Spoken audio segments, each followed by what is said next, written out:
안녕하세요. 30대 분당 사는 여자입니다.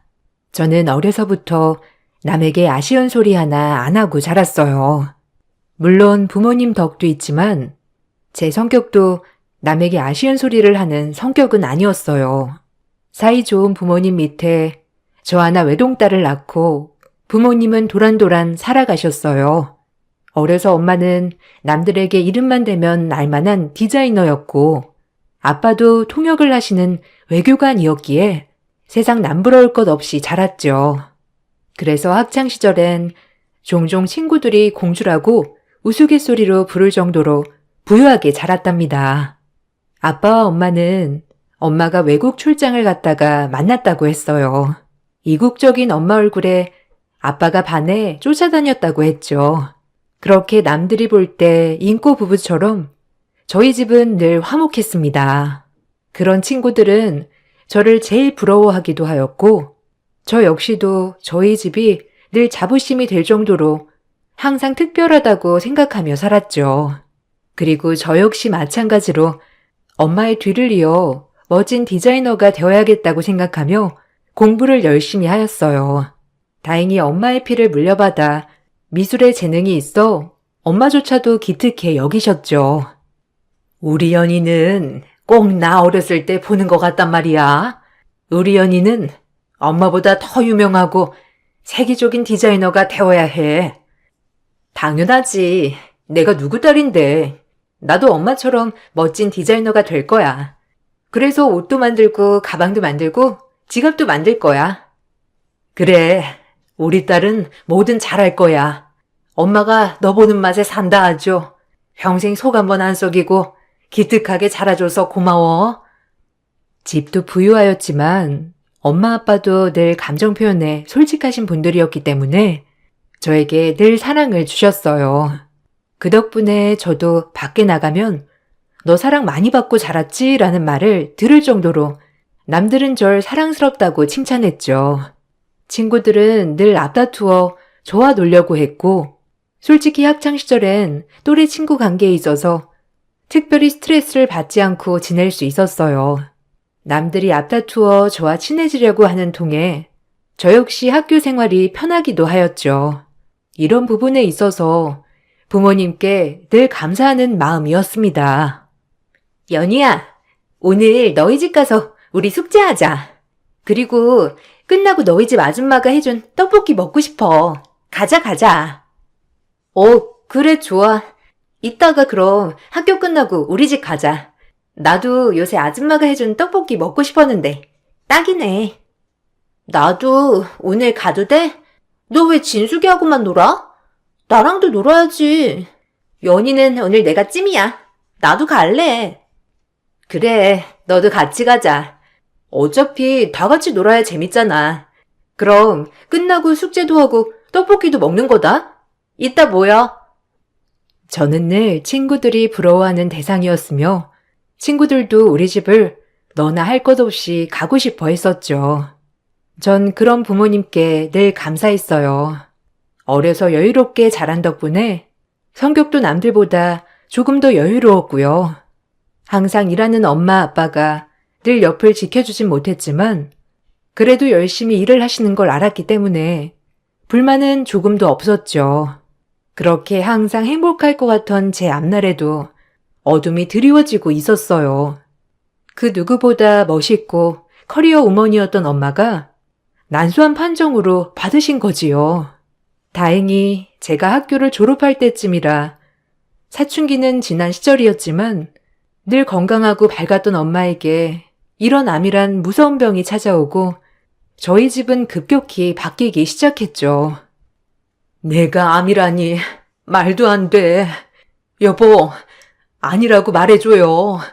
내가 무슨 잘못을 했길래 암에 걸린 거죠? 난 열심히 일하고 당신 뒷바라지하고 우리 연이 잘 키운 죄밖에 없는데 왜 내가 암이라뇨? 우리 연이 시집도 보내야 하고 내가 이렇게나 젊은데. 진정해. 그래도 치료법도 있다고 하고 아직은 살 수 있는 희망이 더 많다고 하니 당신 좀 마음 좀 추스러야겠소. 여성의 암 중에서도 가장 생존율이 낮은 암이기에 저 역시도 암담했어요. 항상 옆에 있던 엄마가 없으면 어떡할까라는 기분으로 하루하루 피말리는 심정으로 살았죠. 엄마는 난소암 중에서도 생존율이 30% 정도 된다는 난소암 3기였어요. 정말 청천벽력이었죠. 제가 옆에서 엄마에게 힘이 되어드리고 싶었지만 그러지 못했어요. 슬퍼하는 엄마 곁에서 저 역시 웃을 자신이 없었기 때문이죠. 아빠와 전 슬퍼하는 엄마 옆을 묵묵히 지키는 거 말고는 할 게 없었습니다. 하지만 그렇게 아픈 와중에도 엄마는 늘 제 걱정뿐이었죠.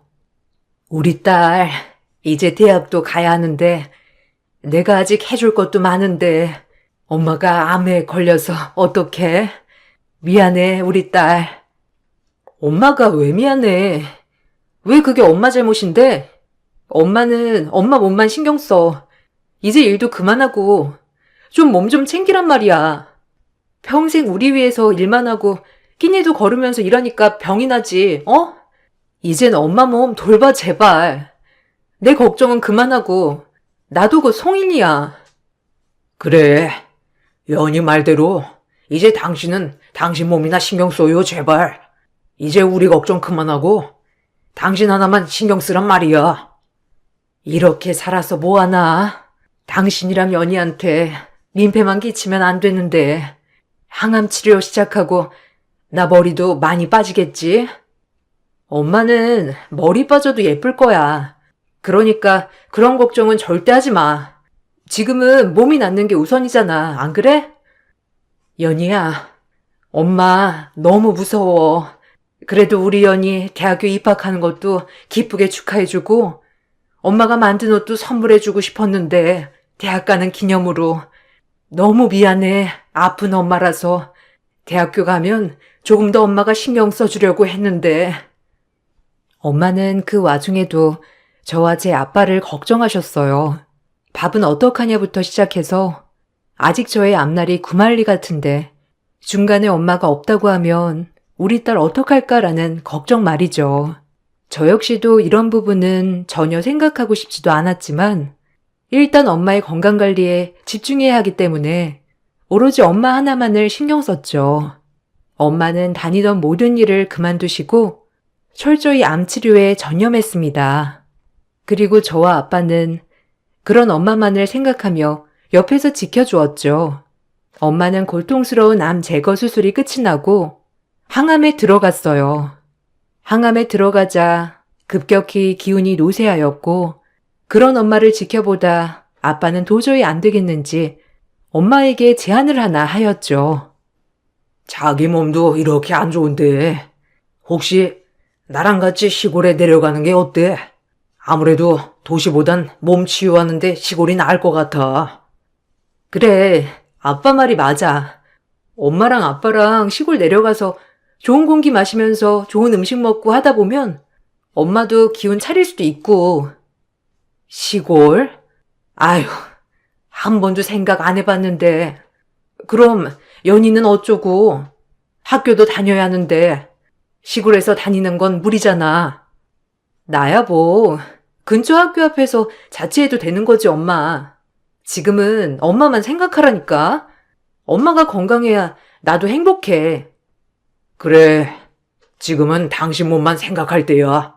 당장 시골 쪽으로 집 알아볼게. 당신은 당신 몸만 신경 써. 알겠지? 그렇게 아빠와 엄마는 시골에 집을 얻어 내려가셨죠. 아빠도 모든 일을 접고 엄마와 함께 한다는 마음으로 내려가신 거기 때문에 열심히 살 집을 알아보았고 엄마 아빠 두 분이 살 수 있는 조그만 전원주택을 사셨어요. 그리고 아빠도 하던 일을 다 접고 엄마와 함께 농사일을 시작하셨죠. 주기적으로 햇빛도 받고 건강하게 키운 수확물로 식사를 하니 엄마의 건강은 눈에 띄게 좋아지기 시작했습니다. 하지만 엄마는 본인이 하던 디자이너의 일을 완전히 놓아버린다는 상실감도 크셨죠. 옆에서 응원해 드리는 것밖에 없었습니다. 엄마, 얼굴이 너무 좋아진 것 같아. 항암 열심히 하고 있는 거지? 그래도 지난번에 봤을 때보다 안색이 좋아졌어. 그럼 여기 시골이 엄마랑 잘 맞는지 밥도 잘 먹히고 긍정적으로만 생각하게 되더라고. 덕분에 너무 좋아. 다행이다. 엄마가 좋다고 느끼면 그게 최고지 뭐. 와, 이건 엄마랑 아빠가 수확한 무로 만든 석박지야? 진짜 너무 맛있다. 그래도 엄마가 조금만 더 괜찮아지면 하던 일도 이어서 하고 싶은데 아직까진 기력이 없어서 이러지도 저러지도 못하는구나. 엄마는 실력이 있는데 뭘 그래. 언제든 다시 디자이너 할 수 있어. 난 엄마 믿어. 그냥 지금은 엄마 몸에만 신경 써. 알겠지? 엄마와 아빠는 그렇게 시골살이를 본격적으로 시작하셨고 저도 열심히 대학 생활을 해나갔습니다. 간간히 통화를 하며 안부를 물었을 때 엄마가 눈에 띄게 밝아진 모습을 보여서 저도 걱정을 한시름 놓기 시작했죠. 조금씩 집안이 안정을 찾게 되자 저 역시도 마음이 편했어요. 그렇게 저도 안정을 찾아갈 무렵 저에게 사랑이 찾아왔어요. 다른 과 선배였지만 자상하고 배려 깊은 모습에 반해 사랑을 시작하였죠. 남자친구는 저희 엄마 아빠가 시골에 사는 걸 알고 있었기 때문에 도시에서의 외로움을 덜어주었어요. 저에게 남자친구가 생겼다고 하자 엄마 아빠는 깊은 축하와 함께 서울에 혼자 있는 저에게 마음 한 곳 의지할 때가 생긴 것 같아 기쁘다고 말하였죠. 그렇게 연애를 시작하게 되었고 연애와 함께 대학 졸업도 같이 하게 되었죠. 졸업 축하해. 그리고 졸업과 동시에 취업도 축하해. 삼성 UX 디자이너가 되기 쉽지 않았을 텐데. 대단해. 아주 멋져. 아니야. 오빠가 많이 옆에서 응원해줬잖아. 그리고 시골에 계신 엄마 아빠 생각도 났고 내가 당연히 열심히 했어야지. 아, 부모님이 농사 지으신다고 했었나? 나도 한번 인사 가고 싶은데 괜찮을까?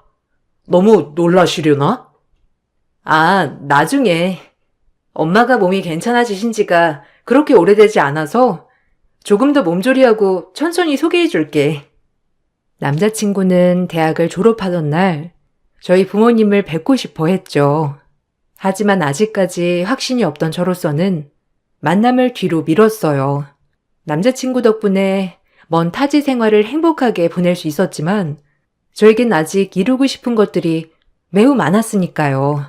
기회가 닿아 졸업과 동시에 대기업 디자이너로 입사를 하게 되었고 그 입사를 발판 삼아 자리를 잡았죠. 그리고 그의 엄마도 완치 판정과 함께 건강을 되찾으셨어요. 그로부터 시간이 오래 흘렀고 엄마 아빠는 시골 생활에 완전 정착을 하여서 농사를 짓고 밭도 메고 하는 나날이 이어졌죠. 이제는 누가 봐도 우리 엄마 아빠는 예전 디자이너와 외교관이 아닌 시골에 있는 인심 좋은 농부였습니다. 아빠는 간간히 외주로 들어오는 번역일도 하셨지만 주업은 농업이었죠. 그래도 밝은 엄마 아빠 얼굴이 좋아 보였어요. 그래서 그런지 엄마 아빠의 모습이 너무 좋게만 느껴졌어요. 예전에도 행복했지만 지금은 두 분이서 소소한 행복을 찾아 나서고 있는 느낌이랄까요? 그런 모습들을 보며 평일엔 열심히 일을 하고 주말엔 시골에 내려가 저도 시간을 보내기도 하였죠. 그리고 점점 남자친구와의 만남이 지속될수록 남자친구는 결혼을 재촉하였습니다. 아무래도 연애를 장기간 했기 때문에 결혼이란 얘기가 당황스럽진 않았죠.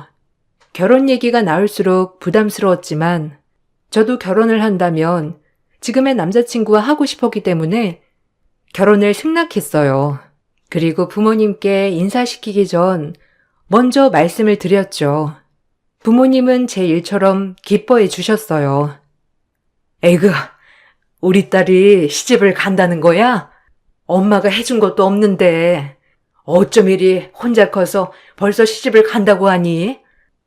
나중에 소개해 드릴게요. 아직 완전히 결혼 얘기 오간 건 아니고 이제부터 오가기 시작했으니까 천천히 준비해서 말씀드릴게요. 내 딸이 마음에 드는 남자라면 엄마랑 아빠는 정말 찬성이지, 안 그래? 우리 딸이 얼마나 똑부러지면 그러겠어. 엄마는 내심 제가 결혼을 한다고 말씀을 드리자 너무 좋아하셨죠. 문제는 남자친구의 집이었어요. 남자친구가 결혼을 하고 싶은 여자가 있다고 하자 남자친구 부모님은 당장에 절 먼저 보자고 하셨어요. 회사가 끝이 나자마자 바로 남자친구 부모님 계시는 곳으로 달려가야 했습니다. 어찌나 급하게 보시자고 하시던지 허겁지겁 불이 나게 달려갔죠. 남자친구 부모님을 뵐 일식집에 도착하자 남자친구와 남자친구 부모님이 기다리고 계시더군요. 그래도 시부모님이 되실지도 모른다는 생각에 너무 긴장했죠. 안녕하세요. 처음 뵙겠습니다. 이연이라고 해요. 한수 씨한테 말씀 많이 들었어요. 일 끝나고 바로 오느라 늦었습니다. 죄송해요. 네, 앉아요. 그래요.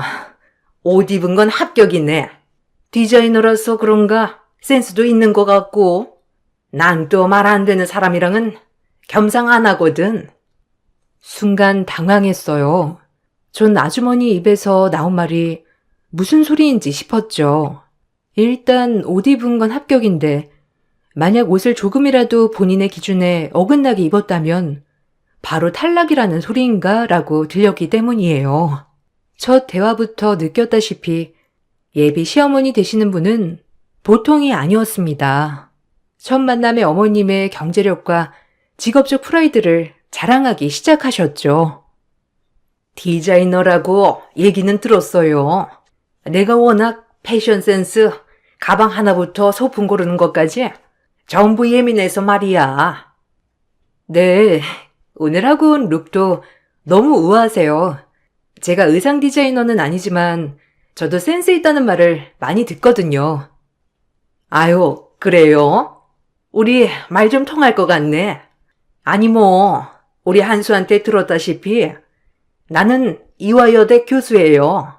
아무래도 내 직업이 직업인지라 좀 고품격 인사들도 많이 만나잖아. 그래서 난 같이 다닐 때 혹시라도 좀 부끄럽게 하고 온다거나 하면 딱 질색이거든. 아, 엄마가 너무 외모에 대한 강박이랑 옷에 대한 강박이 있으셔서 그래요. 요즘 누가 그렇게 외형에 신경 쓴다고. 어머, 얘 좀 봐. 무조건 우아해야지. 우리 나이 때는 안 그러니? 그래서 내가 패션을 좋아하는 만큼 나는 아주 예술 계통에 있는 사람들을 매우 좋아해요. 그 지적이고 우아하고 멋있다고 해야 하나? 그래서 우리 아들이 디자이너 만난다고 할 때 너무 좋았어요. 이제 며느리 될지도 모르는데 말은 편하게 할게요. 혹시 부모님은 어떤 일 하시는지 물어봐도 될까? 아, 엄마, 그런 얘긴 뭐하러 물어봐요. 뭐가 중요하다고. 우리만 중요하면 됐지, 안 그래요? 그런 얘기 안 하기로 하셔놓고. 이렇게 훌륭한 예술적 감각을 가진 딸을 낳아주신 분들을 내가 몰라서야 되겠어? 보면 알겠지만 내가 굉장히 지적이잖아. 난 아무래도 격이 맞는 집이랑 사돈을 맺고 싶기도 하고 또 결혼식에 하객들이 오면 좀 꾸질꾸질해 보이지 않았으면 좋겠거든. 놀랐어요. 저렇게 면전에 대고 첫 만남의 부모님 직업부터 시작해서 남들에게 좋은 인상을 무조건 줘야 한다는 저 강박이 특이하다 싶었죠. 남자친구를 사랑했지만 남자친구 부모님을 보자 실망스러웠어요. 요즘 시대에도 저런 마인드를 가진 사람이 있나 하고요. 그래서 저도 마찬가지로 어머님 면전에 대고 또박또박 대화를 이어나갔습니다. 시어머니는 많이 놀란 눈치였고요. 아, 저희 부모님은 시골에서 농사 지으세요. 귀농하신 지는 거의 8, 9년 되었고요. 본격적으로 농사 지으신 지는 8년 정도 되셨어요. 농사라고 했니? 아휴, 참 기가 막혀. 아니, 그럼 시골 촌뜨기라는 거야? 어머, 손 떨려라. 어떻게 양심 없이 근데 우리 집에 뻔뻔하게 인사를 와? 우리 아들한테 얘기 못 들었어? 참나. 얘 한수야. 엄마는 이만 일어나마. 더 이상 말도 섞고 싶지 않구나. 뭐가 문제가 된다는 거죠? 어머님 직업이 교수님인 것처럼 저희 부모님은 농사를 지어서 사시는 분들인데 그렇게 비교할 게 되나요? 저도 당황스럽네요. 그리고 어머님, 맞지 않은 옷을 입은 건 어머님 같으시네요. 지금 매신 스카프 굉장히 답답해 보이세요. 목도 짧아 보이시고요. 이런 걸 가지고 센스라고 하죠? 소품 하나하나 활용하는 거. 그럼 제가 먼저 일어나 보겠습니다. 어머. 저 본데 없이 말하고 가는 것 좀 봐. 내가 그럴 줄 알았다. 농부한테 뭘 배웠겠어? 어머, 무서워. 저 눈빛 변하는 것 좀 봐. 이래서 시골 촌뜨기들이 제일 무섭다니까. 아우, 교양 없어. 여보, 봤죠? 나 진짜 놀래서 심장이 펄렁거려요. 아, 그만해요. 첫 만남에 무례하게. 아유, 창피해서 이거야, 원. 한수야, 얼른 쫓아나가 보거라. 아가씨 기분이 많이 상한 것 같은데. 저희 부모님에게 대놓고 싫다고 표시한 분과는 저조차도 대화하고 싶지 않았죠. 차라리 잘 되었다 싶어 자리를 박차고 일어났습니다. 남자친구는 어쩔 줄 몰라 저를 따라 나섰고요. 그렇게 저는 남자친구에게 소리를 냅다 지르기 시작했죠. 나를 훌륭하게 키워주신 부모님을 욕되게 했다는 생각에 저도 앞이 보이지 않았거든요. 남자친구에게 퍼붓기 시작했죠. 어머님, 왜 이렇게 무식하셔? 나 진짜 너무 황당스러운 거 알아? 이런 분인 줄 알았으면 절대 결혼 안 한다고 했을 거야. 미안해. 결혼은 다시 생각해보자. 내가 자신이 없어. 귀농해서 농사 짓는 게 뭐가 그렇게 격이 안 맞는다고. 참, 어이가 없네. 엄마가 약간 자격지심이 있어서 그래. 시골에서 자라셔서 악착같이 공부하고 지금의 자리까지 오신 거라 무시도 많이 당하시고 해서 겉으로 보이는 외형에 엄청 신경 쓰시는 분이야. 그러니까 그냥 조금만 이해해줘. 우리 엄마 되게 단순하고 다루기 쉬운 분이셔. 어? 제발. 네가 그렇게 말하면 난 어떡하라고. 나 진짜 속상하다. 너 없으면 안 되는데 제발. 미안한데 더 이상은 안 될 것 같아. 그리고 어머니 얘기 진작 해주지 그랬어. 그럼 이 자리 안 나왔을 거야. 그럼 나 갈게. 딱 잘라 남자친구에게 결혼에 대해 선을 그었지만 남자친구는 저에게 끈질기게 매달렸죠. 전 변하지 않았어요. 이미 시부모 될 자리가 글렀다고 생각했기 때문에 차라리 여기서 멈추자라고 생각했어요. 하지만 얼마 후 모르는 번호로 전화가 와 받아보니 남자친구의 어머니시더라고요. 따로 만났으면 좋겠다는 말과 함께 그 기세는 온데간데 없고 저에게 미안하다고 하셨죠. 전화로 당황했습니다. 내가 그때 보던 교양 없는 어머니가 맞나 싶을 정도로 너무 친절하게 전화를 주셨거든요. 무슨 이유지라고 생각했어요. 나 한수 엄마예요. 그때는 내가 경황이 없어서 그랬던 건데 이해해주고 내가 오늘 끝나는 시간에 맞춰서 저녁 식사 예약해 놓을 테니 식사 좀 할 수 있을까? 우리 둘만 만났으면 좋겠는데 그때는 내가 너무 경황이 없어서 혹시 오늘 시간 되니?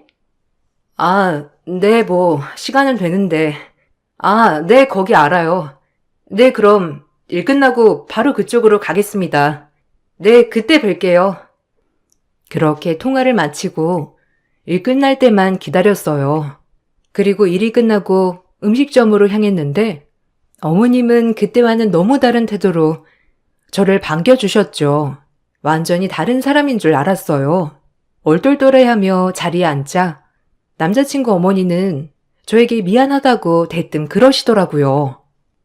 미안해. 내가 그렇게 말했으면 안 됐는데 일단 우리 한수가 연희 너를 포기 못한다고 하니까 나도 생각을 달리 해봤어. 그래도 아들이 좋다는데 아들이 좋다는 사람이랑 결혼시킨 게 맞는 것 같고 내 발언은 없던 걸로 해주겠니? 내가 경솔했어. 아니요, 죄송해요. 어머님 이미 마음부터 그렇게 생각하고 계시는데 이미 없던 말이 되나요? 저도 그때 너무 무례하게 군 것 같아서 죄송하다고 말씀드리려고 나왔어요. 죄송합니다. 그리고 한수 씨는 제가 설득할 테니 걱정 마세요. 어머님도 격에 맞는 며느리 들이셔야죠. 그리고 산원댁 직업도 보셔야 하고요. 저희 엄마 아빠는 시골에서 농사 지으시는 분들이라 안 맞을 것 같네요. 내가 미안하대도 어떻게 하면 화풀 내? 그때는 내가 아무래도 기강 좀 잡고 싶었나 보다. 그렇게 생각해주면 안 되겠니? 계속되는 남자친구 어머니의 사과에 마음이 약해졌죠. 마음은 안 그러신 분인데 그럼 말을 좀 세게 하시는 건가 싶었어요. 그렇게 사과를 받고 저는 생각을 다시 고쳐 먹었죠. 저렇게 사과까지 하시는 분이면 믿어볼만 하겠다는 생각이 들어서요. 그러고 나서 결혼 준비를 이어갔습니다. 신혼집을 구하고 혼수도 구하러 다녔죠. 저희 엄마 아빠는 하나라도 도와주고 싶어 했어요. 이미 젊었을 때 모아놓은 돈은 여유가 많으셨기 때문에 저 하나 시집 보내는 일은 문제가 되지 않았죠. 그렇게 결혼 준비를 하고 시댁과는 마찰이 없어 그때 빚은 갈등이 깨끗이 풀린 줄 알았습니다. 그리고 대망의 상견례 날이 되었죠. 저희 부모님은 그래도 저의 결혼에 혹시라도 피해가 갈까 싶어 그저 조심조심하는 모습이었어요. 저희가 먼저 도착을 하고 앉아서 시부모님을 기다리고 계시는데 뒤이어 남자친구와 남자친구 부모님이 등장하였죠. 그리고 저희는 인사를 나누게 되었어요. 아, 오셨어요? 엄마, 아빠, 한수 씨. 그리고 한수 씨네 부모님들이세요. 오시느라 힘드셨죠? 얼른 앉으세요. 어머, 안녕하세요. 연희한테 말씀 많이 들었어요. 인상이 너무 좋으시네요. 우리 한수군도 그렇고 반가워요. 아, 네, 안녕하세요. 처음 뵙겠습니다. 저희가 먼저 온다고 온 건데 너무 늦은 거 아닌가 모르겠네요. 앉으시죠, 그럼. 아유, 당신은 이 정도도 빨리 온 거지 뭘 그래요. 여기서 거기 오는데 시간이 얼마나 걸리는데 이런 거 양해 안 해주실까봐. 처음 뵙겠습니다. 전 한수 모친이고요. 이화여대 교수예요. 교수 아시죠? 그 대학생들 가르치는. 놀라셨을래나? 남자친구 어머니는 그 자리에서 굳이 소개를 안 해도 되는데 본인이 직접 교수라며 언급하시고 엄마에게 악수를 청했죠. 하지만 저희 엄마는 디자이너를 하며 고위계층 사람들을 많이 상대하셨고 고위계층 사람들의 옷이며 신발, 구두, 가방, 지갑 모두 다 디자인해 주시는 그런 유능한 분이셨기 때문에 오히려 그런 시어머니의 길을 눌러버리셨습니다. 아무리 기농을 하셨어도 역시 한번 카리스마는 영원한 카리스마더라고요. 시어머니의 말을 듣자마자 아, 이 쎄한 느낌은 뭐지? 라고 생각도 했고요.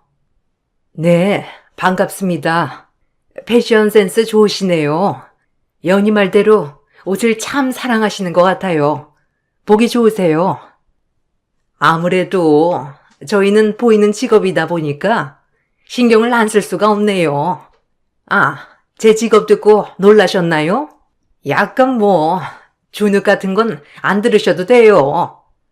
주변에서 교수 만나기는 쉽지 않겠지만 애들로 맺어진 인연 어쩌겠나요? 아, 제 여동생이 교수거든요. 그리고 제 친한 친구도 이화여대 교수인데 크게 놀랍지는 않네요. 저희 엄마도 보통 분은 아니셨기에 이를 갈고 참는 게 보이더라고요. 우아하게 엄마는 계속 어머님을 매기셨죠. 어머님은 엄마가 조곤조곤 대답을 하자 크게 불쾌하였는지 엄마 아빠의 농업에 대해 공격하기 시작했습니다. 약간 천민들 대하는 것처럼요. 아, 그러시구나. 아, 근데 농업이라는 게 참 그렇지 않나요? 저는 농사일을 하는 사람을 실제로 본 적이 없어서. 아니, 당신 아버님이 농사꾼이셨는데 뭘 본 적이 없어? 참나, 이 사람도. 그만해요. 그리고 조용히 밥 좀 먹지, 어? 중간중간 시아버지가 시어머니의 언행이 불편하셨는지 어머님을 제지하는 것 같았지만 어머님은 아랑곳하지 않았죠. 농업이 왜요? 저희는 저희가 직접 재배하고 먹고 하는 거에 대해 굉장한 보람을 느끼고 있고요. 저희가 어디 나가서 사회생활을 안 해본 것도 아니고 지금 시골이 좋으니까 시골에 있는 거죠. 약간 지금 말씀하시는 게 공격적이시네요. 어머, 이래서 내가 애초에 이러니까 농사는 안 된다고 한 거야, 알겠니? 한수야, 너 지금 봤지? 내가 참아보려고 해도 참을 수가 없어. 사돈끼리 대화가 돼야지. 이거 대화도 안 되다니. 수준 딸려서 정말. 여보, 일어나요. 한수야, 일어나. 두고 보고 있자니 어이가 없었죠. 저에게 사정사정해서 결국 마음을 돌렸더니 상견례장에서 이런 잘난 척을 하고 싶어서 결혼을 진행하자고 한 건가? 라는 생각과 함께 많은 생각이 스쳐 지나갔습니다. 저희 엄마도 보통 분이 아니시기에 망정이지 그런 모습을 보고 있자니 엄마와 아빠에게 너무 죄송스러웠죠.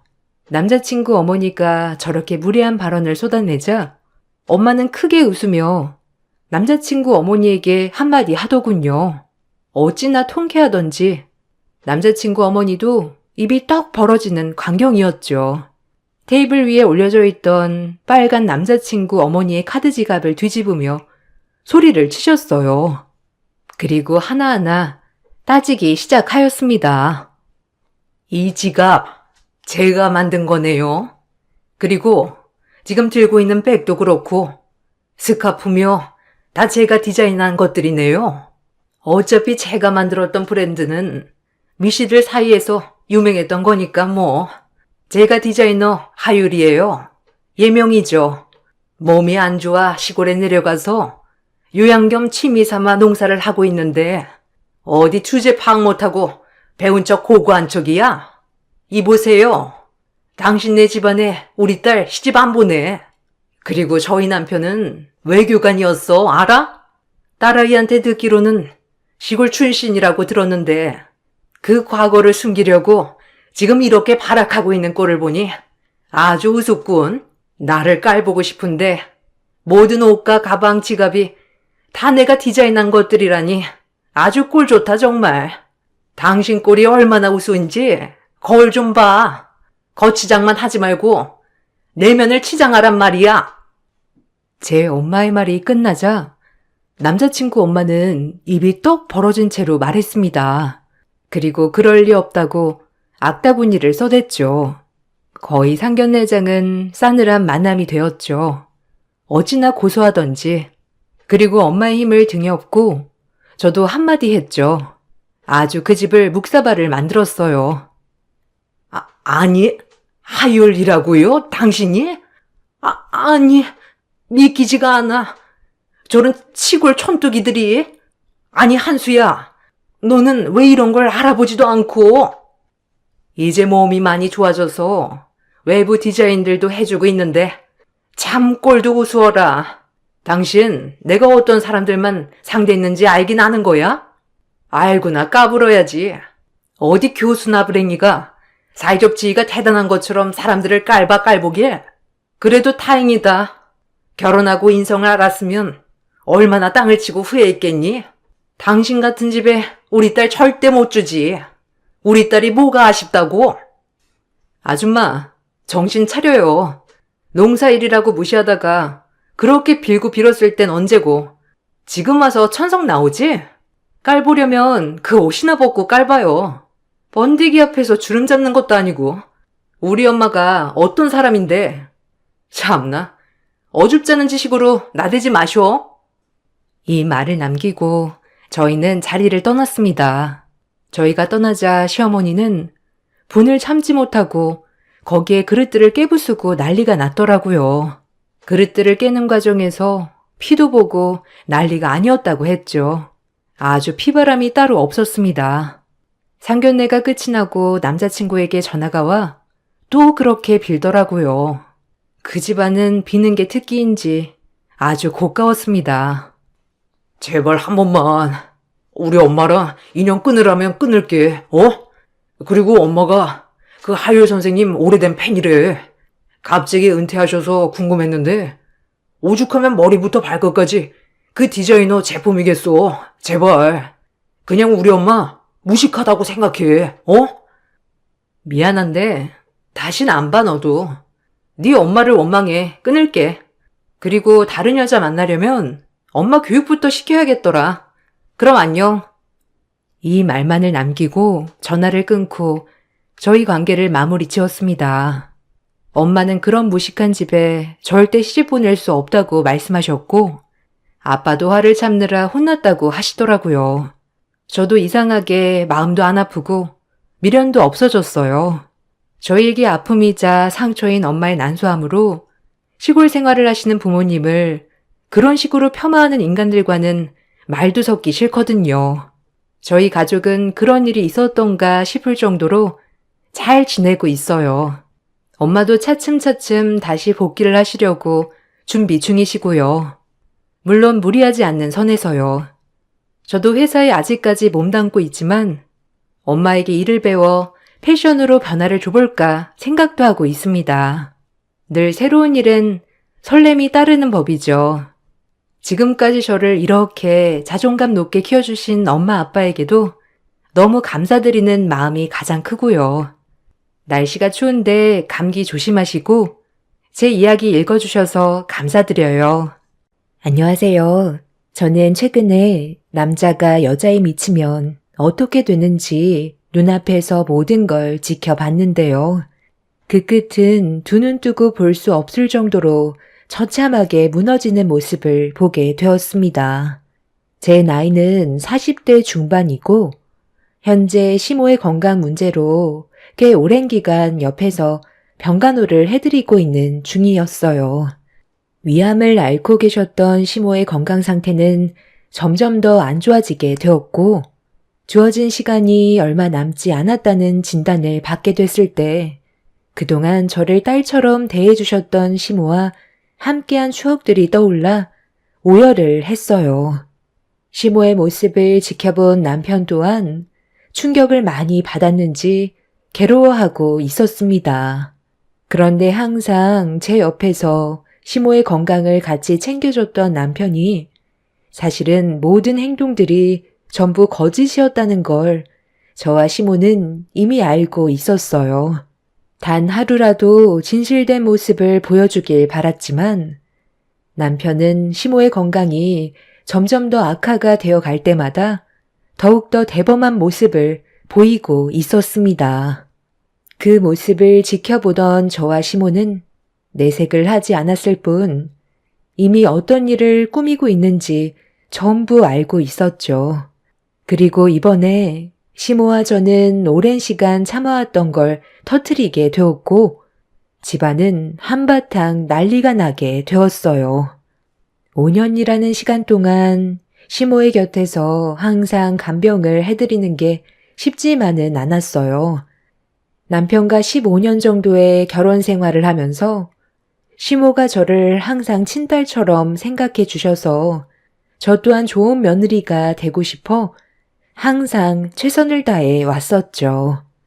시모는 시부가 세상을 떠나시고 난 이후부터 항상 외로워하셔서 제가 옆에서 자주 챙겨드리며 허전해 하시는 공간을 대신 채워드렸고 시부가 사고로 세상을 떠난 충격에서 하루라도 빨리 회복시켜 드리기 위해 정말 많은 노력을 해왔었어요.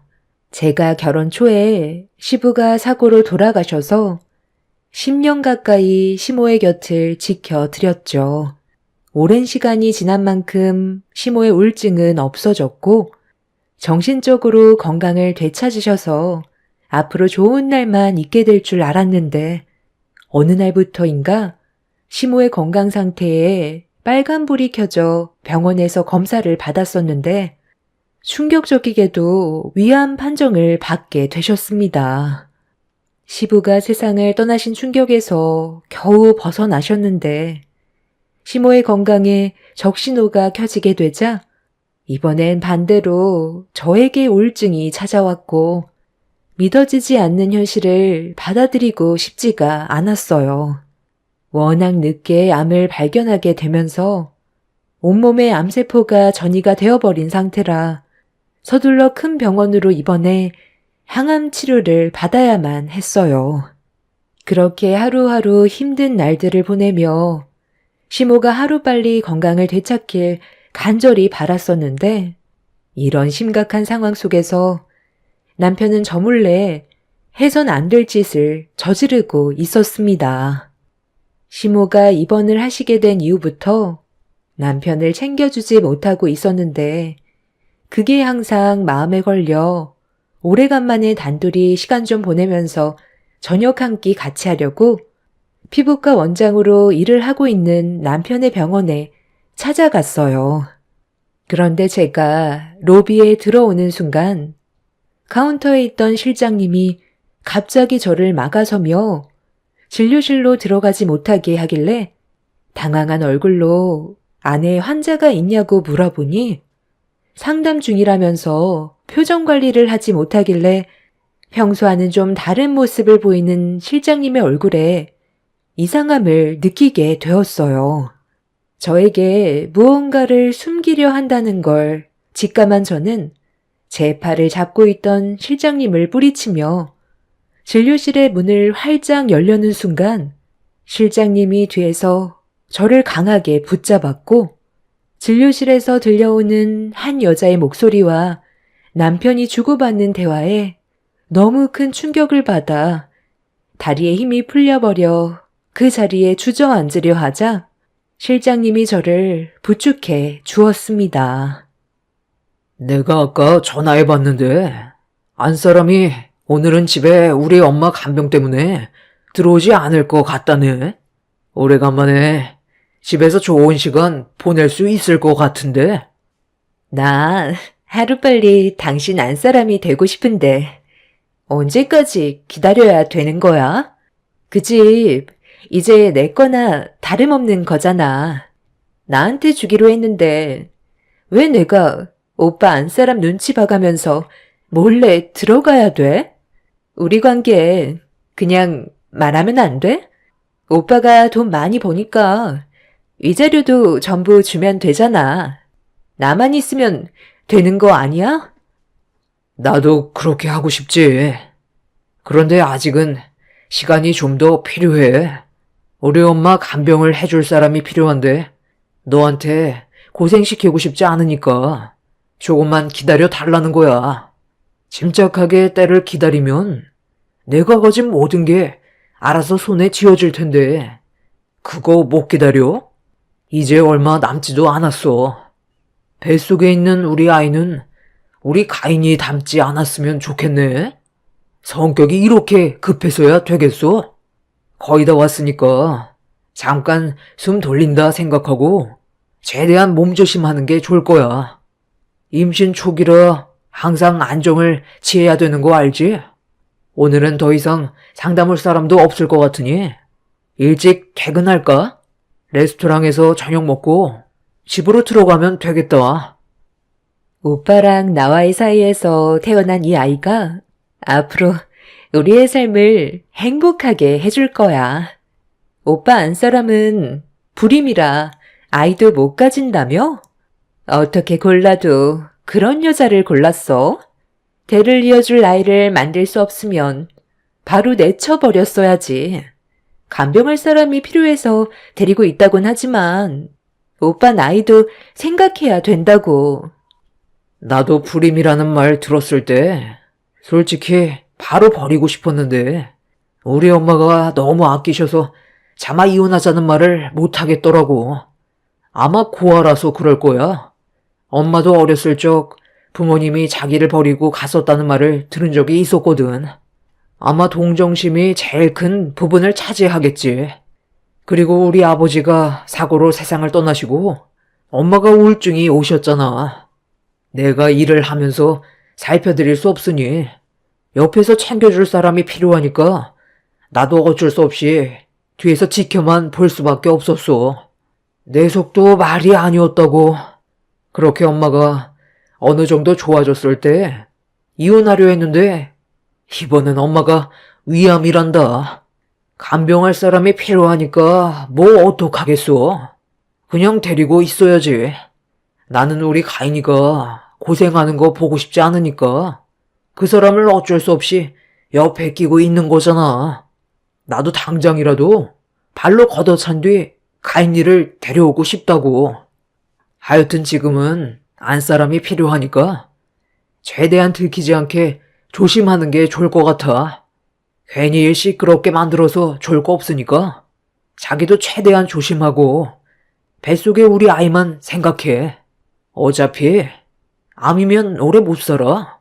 온몸에 전이가 됐다던데. 그럼 길어야 1, 2년이야. 일단 우리 가인이가 살 집부터 알아볼 테니까 조금만 더 기다려줘. 그동안 조금도 의심하지 않고 저만 바라봐 줄 거라 믿고 있었던 남편의 이중적인 성격을 진료실 앞에서 듣게 됐을 때 그동안 쌓아왔던 신뢰가 전부 무너져 내려 버렸고 저를 배신한 남편을 절대로 용서해 주고 싶지 않았습니다. 화가 머리끝까지 올라와 버려 진료실 문을 열려고 하는데 저를 부축해 주던 실장님이 지금은 안 된다면서 고개를 흔들며 저를 상담실로 급하게 데리고 갔어요. 저와 거의 10년을 알고 지낸 실장님은 되려 저에게 죄송하다면서 그동안 남편이 다른 여자와 만나고 있다는 걸 알고는 있었지만 저에게 말을 할 수가 없었다면서 괴로운 얼굴로 고개를 떨군 채 힘들어하고 있었어요. 잠시 뒤 남편이 진료실에서 상간녀와 밖으로 나왔고 저는 문틈 사이로 그 상간녀의 얼굴을 처음 보게 되었죠. 저보다 10살 정도는 어려 보일 정도로 상당히 젊은 여자였어요. 거기에 더해 임신 초기라는 말은 저를 더욱더 분노하게 만들었었죠.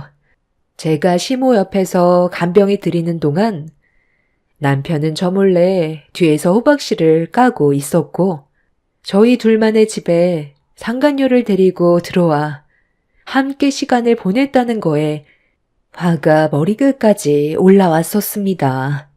당장이라도 이혼을 하고 상간녀의 머리채를 잡고 싶었지만 실장님이 왜 저를 데리고 상담실로 들어왔는지 그제서야 알 수 있었어요.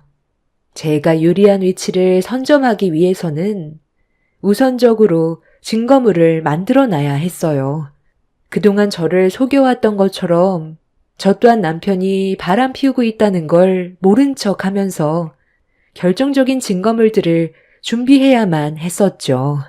실장님은 그동안 남편이 상간녀를 병원에 데리고 드나들었던 모든 장면과 그리고 병원 직원을 몰래 접촉을 했던 장면이 담긴 CCTV를 저에게 챙겨주며 남편에게 큰 상처를 받았던 만큼 돌려주길 바라고 있었습니다. 실장님이 저를 이렇게까지 도와줬던 이유는 전에 결혼을 했지만 실장님의 전 남편도 바람을 피워서 이혼의 아픔을 겪었었는데 증거물이 준비가 되어 있지 않아 제대로 된 보상을 받지 못했다는 걸 듣게 되었죠. 그래서 저를 상담실로 데려온 거였어요. 준비 없이 무작정 현장을 잡는다고 쉽게 해결될 문제도 아니었고 되레 제가 피해를 보게 될 수도 있기 때문에 아예 변명조차 하지 못하게 철저히 준비해야 된다고 실장님은 제 손을 잡으며 슬픔을 같이 나누고 있었습니다. 그렇게 병원에서 남편이 그동안 어떤 짓을 저지르며 살아왔는지 CCTV에 찍혀 있는 영상들을 가지고 저는 다시 병원으로 향했어요.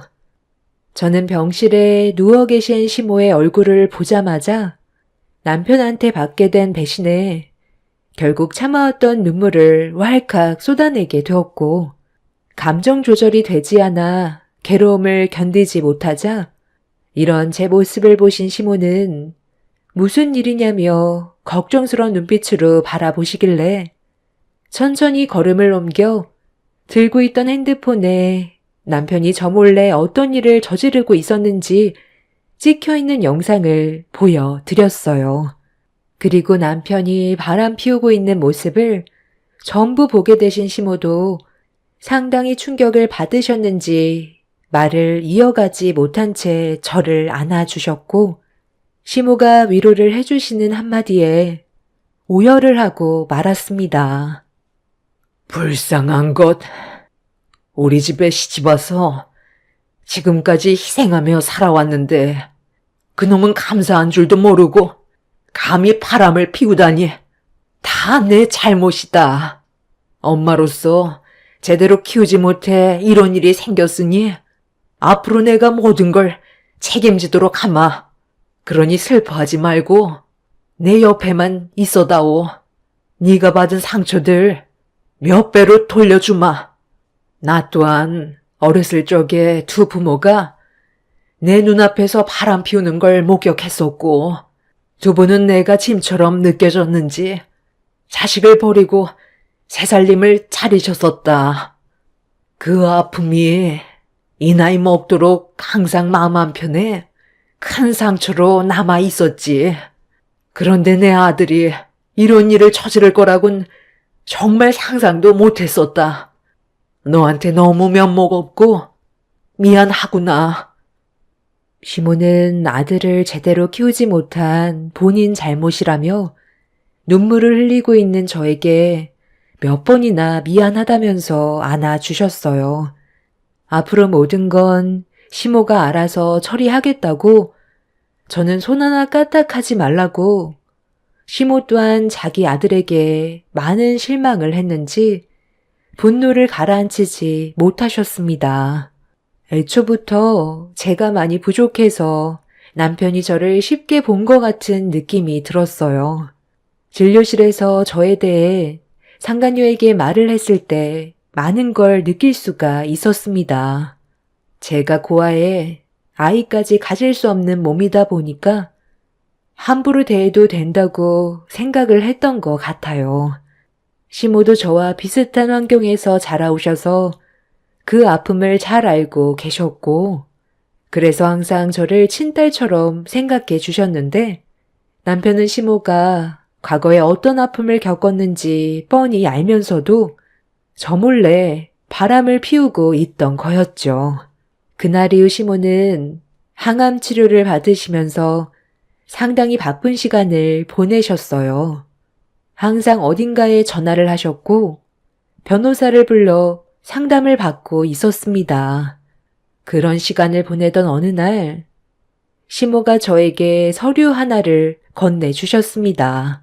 도장만 찍으면 된다고 하시길래 무슨 서류인지 확인을 해봤는데 제 두 눈을 의심할 수밖에 없는 상황이었어요.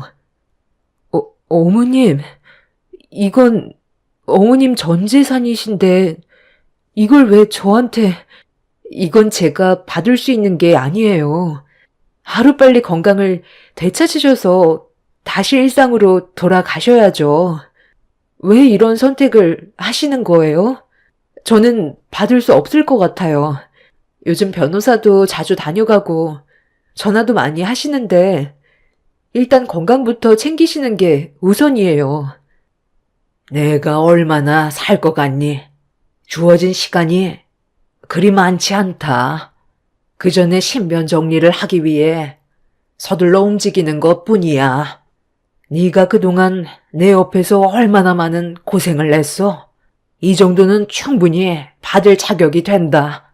내 아들놈 손에 들어가봤자 상간녀랑 둘이 나눠 먹겠지. 너는 그걸 바라는 거냐? 그게 아니라면 고민하지 말고 도장 찍거라. 그리고 앞으로는 기죽지 말고 당당하게 살아. 너도 행복할 자격 충분히 있고 내가 그렇게 해주고 싶어서 그런 거니 미안해하지 않아도 된다. 나는 내 아들이 너를 진심으로 사랑하는 줄 알았고 편하게 눈을 감을 줄 알았는데 내가 생각했던 거와 너무 다르게 흘러가서 그놈이 내 눈앞에서 땅을 치며 후회하는 모습을 꼭 보고 싶구나. 그러기 위해서는 지금 도장을 찍어야 해. 그래야 후에 네가 제대로 된 복수를 할 수가 있다. 당연히 네가 받을 자격이 되니까 주는 거야. 내가 언제 어떻게 세상을 떠나게 될지 모르니까 우리도 미리 준비를 해야 되지 않겠어? 변호사한테 물어보니까 5년이라더라. 내가 너한테 증여한 재산이 법적으로 상속재산에 합산이 되지 않고 그놈이 유류분 반환 청구도 할 수 없는 기간이 5년이란다. 그 전까지 내가 살아있으면 좋겠지만 그 전에 세상을 떠난다 해도 내가 대응할 수 있게 변호사 준비까지 전부 다 해놨으니까 너는 걱정할 필요가 없다. 내 건물에서 병원을 차린 그놈이 나중에 이 사실을 알면 얼마나 속이 뒤집어지겠니? 5년 뒤면 그 건물은 법적으로 내 아들이 절대 건들 수 없게 되니까 그때까지 나도 최대한 버티고 이 사실을 숨기고 있어야 우리가 할 수 있는 최대의 복수가 되는 거다. 나중에 네가 우위를 선점했을 때 너 앞에서 무릎 꿇게 되는 그놈을 절대 용서하지 말고 꼭 행복하게 살아야 한다. 시모는 모든 걸 계획적으로 움직이셨고 저는 서류에 도장을 찍게 되었습니다. 그렇게 남편이 병원 일을 하고 있는 80억짜리 복합 건물은 제 소유가 되었고 시모는 법적 분쟁에서 제가 힘들어지는 모습을 보고 싶지 않으셨는지 끝까지 버티려고 노력을 하셨어요. 남편은 바쁘다는 핑계로 아주 가끔 잠깐 얼굴을 비추고 다시 돌아갔었죠. 저에게는 고생이 많다며 마음에도 없는 말들을 늘어놓았고 하루하루 변해가는 남편은 시모가 언제쯤 세상을 떠나게 될지 그것만 손꼽아 기다리고 있었습니다. 그래야 80억 건물이 남편의 소유가 될 수 있을 테니까요. 이미 저에게 증여가 된 것도 모른 채 남편은 그날을 상상하고 있었는지 병실 밖으로 나갈 때마다 항상 미소 짓고 있었어요. 하지만 시모는 악착같이 버티셨고 남편이 저 몰래 상간녀와 바람 피우는 모든 일상들을 전부 다 보고받고 있었습니다. 저도 이미 남편에 대한 마음이 떠나버린 상태라 시간이 지날수록 바람을 피우고 있는데도 별 감정이 없었어요. 시모가 제 옆에서 든든한 지원군이 되어주셔서 아예 신경조차 쓰지 않게 되었죠. 남편은 시모가 악착같이 버티시는 모습을 지켜보면서 생각했던 것보다 꽤 오랜 시간이 흘러가게 되자 결국 속마음이 겉으로 표현이 되어 버렸고 그 말을 듣게 된 시모는 충격을 많이 받으셨는지 처음으로 말을 이어나가지 못하셨습니다. 엄마, 도대체 왜 미련하게 붙잡고 계시는 거예요? 도대체 무엇을 원하시길래 악착같이 버티시려 하냐고요? 이제 그만해도 되잖아요. 너무 지친다고요. 이 사람이 엄마 간병해 드린 지가 벌써 아버지 돌아가시고부터 15년 가까이 되어가고 있어요. 이 사람도 생각을 좀 해주셔야죠. 의사가 뭐라는 줄 아세요? 이미 온몸에 암세포가 퍼져서 지금 당장 세상을 떠나셔도 이상하지 않을 만큼 심각한 상태라는데 버티고 계신 것만도 기적이라고 했어요. 왜 이렇게까지 버티시는 거예요? 엄마가 가진 재산이 저한테 넘어오는 게 아까워서 그런 거예요? 아직도 미련이 남는 게 있어요? 속마음을 말씀하지 않으니까 제가 알 수 있는 게 있어야죠. 사과해라. 지금이라도 늦지 않았으니까 사과하고 다시 제자리로 돌아올 수 있게 노력하거라. 그게 엄마가 진심으로 바라는 마지막 소원이다. 우리 엄마 뭐라고 하시는 거냐? 세상 떠날 때 되셨는데 버티고 계시니까 헛것까지 보이시나 보다. 아유, 속 터져. 그냥 편하게 눈 감으시면 되지. 도대체 왜 저러시는 거냐? 의사가 이번 달 넘기기 힘들다고 했는데 내가 봤을 때 우리 엄마 1년은 더 사실 것 같다. 정말 징하다 징해. 이제 나도 두 손 두 발 다 들었어. 어머님이 방금 사과하라고 하셨잖아. 왜 그런 말씀을 하셨는지부터 생각해 봐야 하는 거 아니야? 당신이 잘못한 게 있으니까 저러시지 않겠어? 내가 잘못을 했다고? 지금까지 가족을 위해 열심히 살아온 내가 뭘 잘못했다는 건데? 나처럼 가정에 충실한 사람도 없어. 병든 우리 엄마 옆에 오랜 시간 같이 있다 보니까 당신까지 정신 상태가 이상해진 거야? 쓸데없는 말 하지 말고 당신도 하루빨리 우리 엄마가 세상 떠나길 빌라고. 시모는 남편의 거침없는 말에 상당히 충격을 받으셨고 분노를 감추지 못하셨어요. 이미 시모가 한계라는 걸 저도 알고 있었지만 끝까지 버티시려 하시는 건 오로지 저를 위한 거라는 걸 알 수 있었습니다. 남편이 가고 나서 힘겨워하시는 시모의 손을 잡고 그만하셔도 된다고 했지만 시모는 제 말이 끝나자마자 손을 더 꽉 잡으셨어요.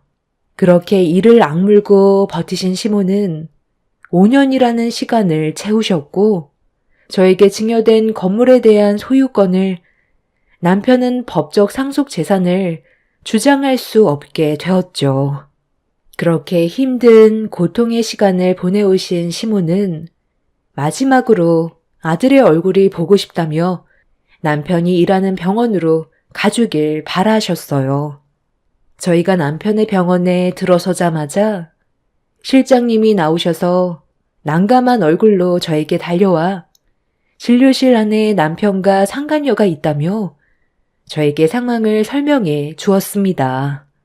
저는 시모가 타고 계신 휠체어를 끌며 진료실로 향했고 문 앞에 멈추는 순간 상간녀와 남편이 서로 다투고 있었는지 안 좋은 말들을 주고받고 있었습니다.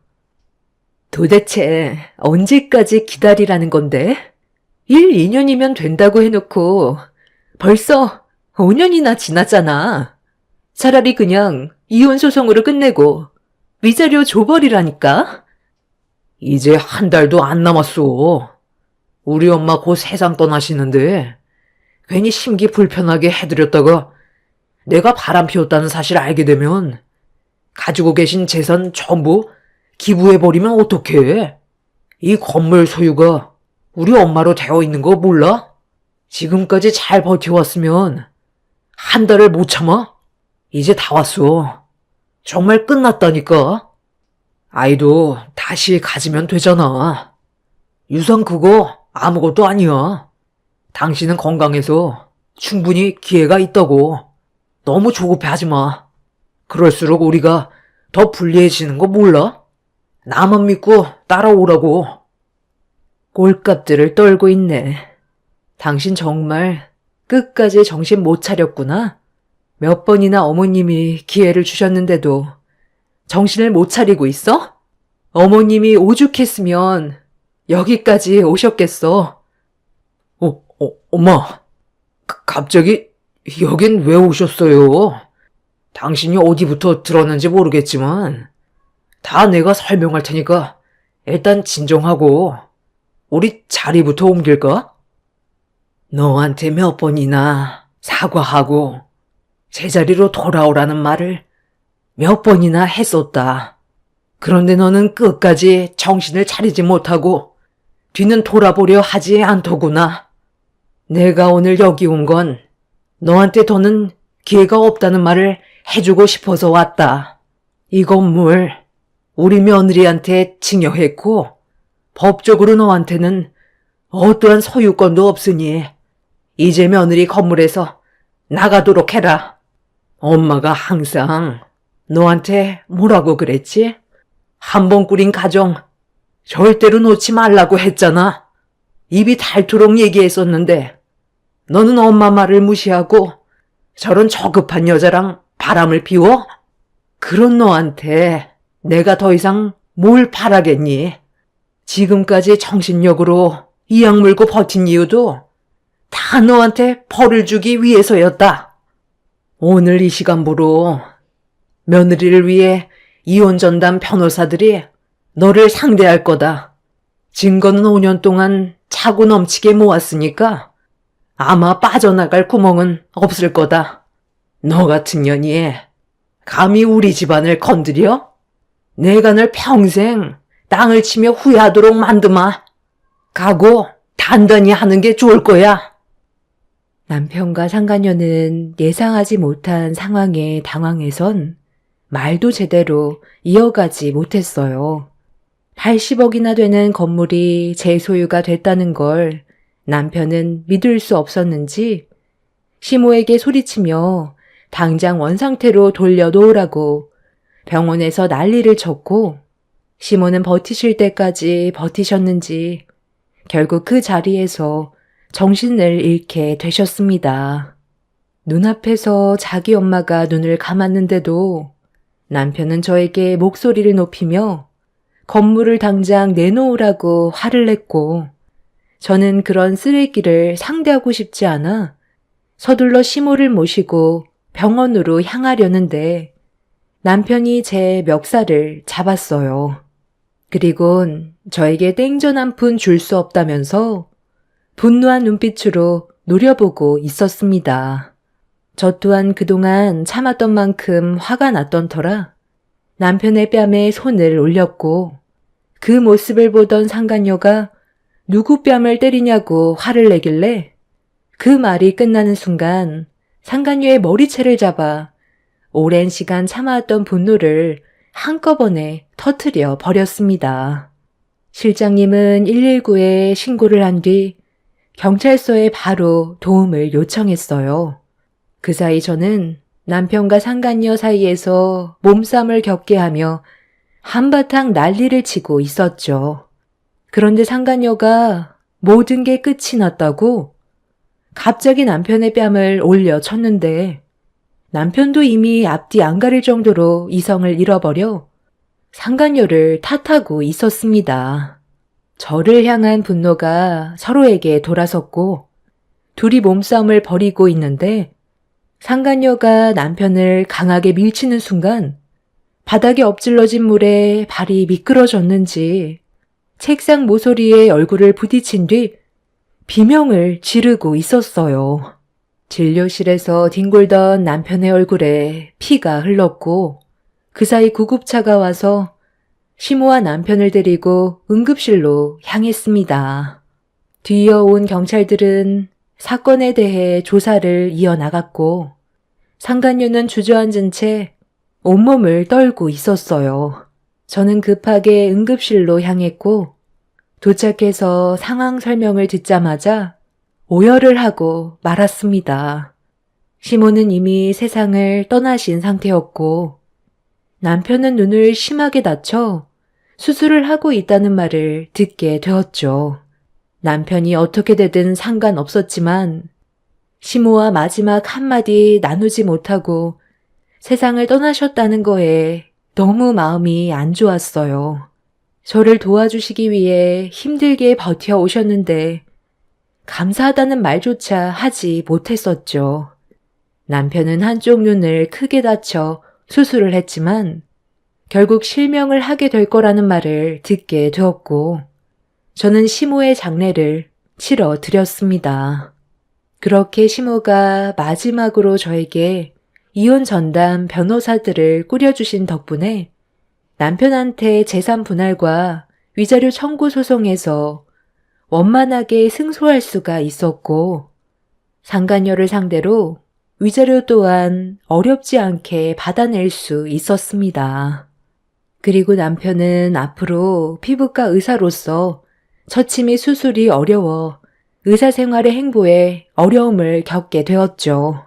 상간녀는 그날 이후 남편을 버렸고 그제서야 저한테 매달려 다시 돌아와 달라고 애원했지만 시모가 너무 가슴 아프게 세상을 떠나셨고 저 또한 그동안 받은 아픔이 있기 때문에 남편이 내민 손을 잡아주지 않았습니다. 그렇게 지금 현재 남편과 저는 법적으로 남이 된 상태입니다. 남편 또한 상간녀를 상대로 자신을 밀어서 피해를 준 부분에 대해 소송을 걸어 싸움 중이죠. 평생 동안 자기가 무엇을 잘못했는지 뉘우치며 살았으면 좋겠어요. 옆에 있을 때는 소중함을 모른다는 말이 있잖아요. 저와 시모가 떠난 뒤 혼자 남겨진 남편이 저에 대한 소중함이 얼마나 컸을지 느끼길 바랄 뿐입니다.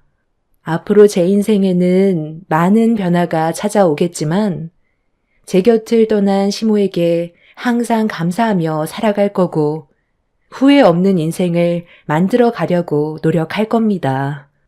제 사연 들어주신 여러분들께서는 곁에 있는 소중한 사람들과 행복한 삶을 만들어 가시길 바랍니다. 감사합니다. 안녕하세요. 저는 일산에 살고 있는 40대 초반 여자입니다. 인생을 살면서 예상치 못한 일들을 겪게 되는 순간들이 가끔 찾아오는데요. 이번에 저에게도 상상하지도 못했던 일들이 눈앞에 펼쳐져서 이렇게 사연을 신청하게 되었습니다. 사건의 시작은 그때가 아마 5년 전쯤이었을 거예요. 사랑하는 사람과 결혼한 지 한 달 정도 되었을 때 모르는 번호로 전화가 와서 아무 생각 없이 받았는데 가슴이 철렁 내려앉는 한마디가 제 귀를 의심하게 만들었고 그냥 넘어갈 수 없는 상황이라 문자로 찍어준 장소로 나갈 수밖에 없었습니다. 어느 한 카페에 도착해 문을 열고 들어가니 저를 빤히 쳐다보고 있던 한 여자가 저와 통화를 주고받았던 사람이라는 걸 느낌적으로 알 수 있었어요. 그렇게 서로 마주보고 앉으니 불쾌한 말투로 저에게 말을 붙여왔습니다. 앞뒤 다 자르고 저와 결혼을 했던 남편과 당장 이혼하라고 열을 올리면서 서로가 진심으로 사랑하는 사이라는 충격적인 말을 꺼냈습니다. 그 여자의 당당한 모습에 너무 당황스러웠지만 저는 침착하게 대화를 이어나가려 노력을 했었죠. 그런데 그 여자가 핸드폰을 저에게 들이밀더니 사진을 보여줬어요. 제가 왜 이혼하라고 하는지 이제 대충 이해되죠? 영철 씨는 그쪽보다 저를 더 사랑하고 있다고요. 그런데 굳이 왜 그쪽이랑 결혼했는지 알아요? 집안이 잘 사니까 벗겨먹을 게 많다고 생각했는지 갑자기 저한테 이별 통보를 하더라고요. 좋은 사람 생겼다면서 잘 만나고 있던 저를 걷어차버리는데 제가 화가 안 나겠어요? 저는 그 사람 절대 놓칠 수 없거든요. 그쪽을 먼저 만나고 있었는지 아니면 저를 먼저 만났던지 그건 저에게 중요하지 않아요. 그쪽보다 제가 더 사랑하고 있다는 건 변함없는 사실이니까요. 갑자기 잠적하고 전화번호까지 바꾸면서 저를 계속 피하고 다녔었는데 나중에 회사로 찾아가니 갑자기 결혼했다는 말을 하더라고요. 불과 얼마 전까지만 해도 저에게 사랑한다고 했던 사람이 갑자기 결혼을 했다고 하니까 제 속이 어떻겠어요? 저는 현재 그쪽이 영철 씨랑 결혼을 한 거에 대해서는 인정할 수 없으니까 그만 정리해줬으면 좋겠어요. 그렇지 않으면 저도 좋게 말로 끝나지 않을 것 같네요. 누구나 과거는 존재하죠. 그렇다고 이런 식으로 생각 없이 행동하시는 건 문제가 있어 보이는데요. 그 사람은 그쪽과 이미 정리를 했고 저와의 결혼을 선택한 거잖아요. 그럼 미련 없이 보내줘야 되는 게 맞지 않을까요? 얼마나 깊은 관계였는지는 알 필요 없고요. 그 사진은 이제 그만 지워줬으면 좋겠어요. 그리고 제 전화번호는 어떻게 아셨는지 모르겠지만 한 번만 더 남의 가정을 깨려고 접근한다면 그땐 저도 그냥 넘어가진 않을 테니 여기서 멈춰줬으면 좋겠네요. 이미 눈빛이 흔들리고 있는데 제대로 된 결혼 생활 할 수 있을 것 같아요? 그쪽은 영철 씨를 포용해 줄 수 있는 사람이 못 돼요. 저는 멈추지 않을 거니까 웬만하면 그쪽이 영철 씨랑 정리 줬으면 좋겠네요. 그렇게 하지 않는다면 앞으로 일어날 일은 저도 장담할 수 없을 것 같으니 생각 잘 해보세요. 저와 처음 얼굴을 마주보며 대화를 주고받았던 여자는 저와 결혼을 했던 전 남편과 진지하게 사랑하는 사이였다면서 당장 이혼하라고 거침없는 행동을 보여주고 있었어요. 핸드폰 속에 보인 사진은 서로 시루라기 하나 걸치지 않았던 사진이었죠. 상당히 큰 충격을 받았던 상태였지만 그 여자 앞에서 제가 흔들리고 있는 모습을 보여주고 싶지 않아 아무렇지 않은 척 연기를 하면서 최대한 대화를 짧게 끝내고 먼저 자리에서 일어났습니다. 과거가 어찌되었든 이미 결혼한 저한테 찾아와서 이혼하라고 말을 꺼내는 것부터가 정상적인 것 같아 보이지는 않았어요.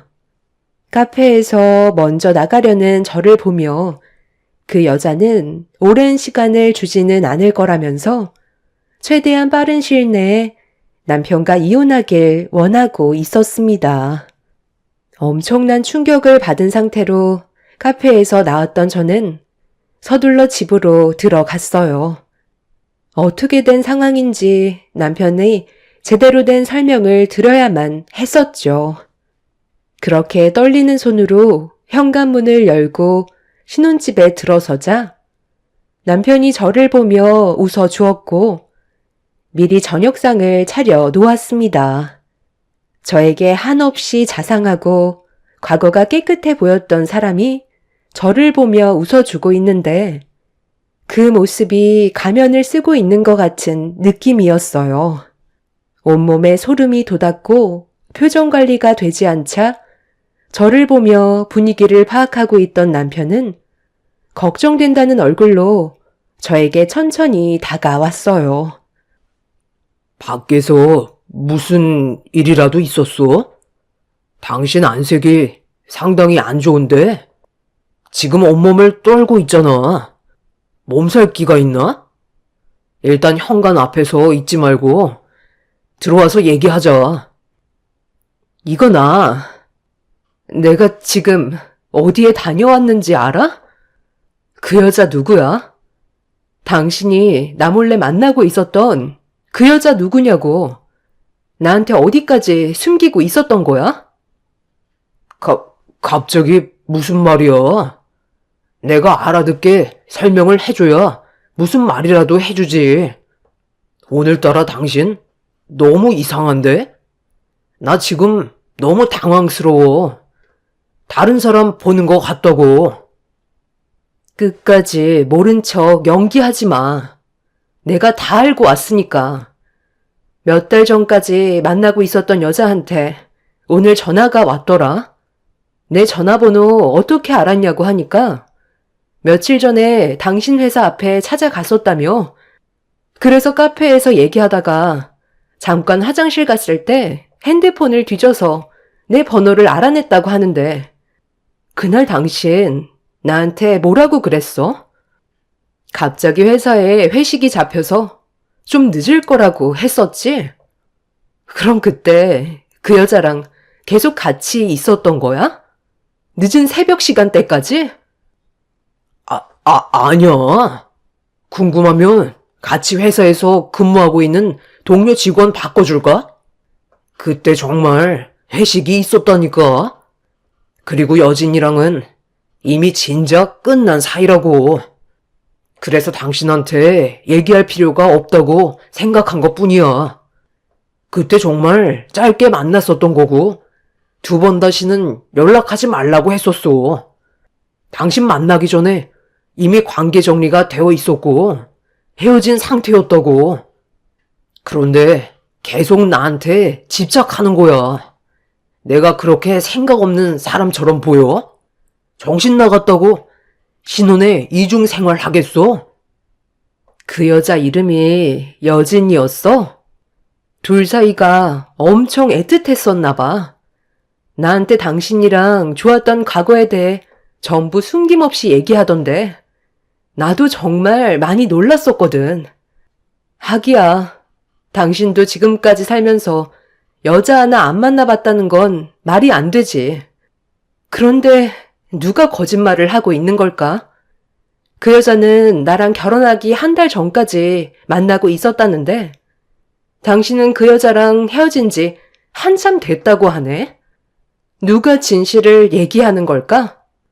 분명 당신도 나한테 전부 다 솔직하게 얘기하는 것 같지는 않아. 그래서 지금 믿음이 가지 않거든?